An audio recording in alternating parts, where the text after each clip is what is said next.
ये एलजी की एक सीआरटी टीवी है जिसमें क्या कहते हैं 9 साउंड में आया था ये।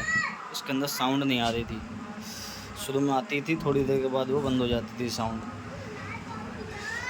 ये एलजी की टीवी है, सीआरटी टीवी 21 इंच की है।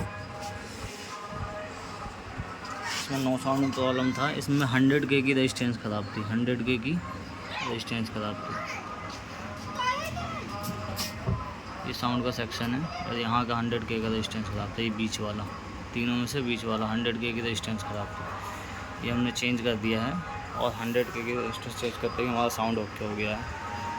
EST स्पार्क कर रहा है कैप, उसको भी हम चेंज कर देंगे ताकि आगे कुछ प्रॉब्लम ना हो। बाकी हम आपको चालू करके अभी दिखाते हैं। ये हमने AV की लीड लगा दी हो और टीवी भी ऑन कर दिया और AV पे करेंगे इसको। कि कांग्रेस को साउंड पर की धकेला जाए। प्रॉब्लम हमारी और सॉल्व हो आज गई है। भारी संख्या में जो एनडीए बीजेपी के जो सांसद थे वो वहां पर गांधी जी की मूर्ति के सामने इकट्ठा हुए और उन्होंने भ्रष्टाचार, वंशवाद और करप्शन वंशवाद और ये 2-3 जो मुद्दे उन्होंने लेकर के आगे बढ़े उस पर लगातार कलई खोलने की कोशिश की और हमला किया। आप रवि किशन की बात करिए, जनरल वीके सिंह की बात करिए।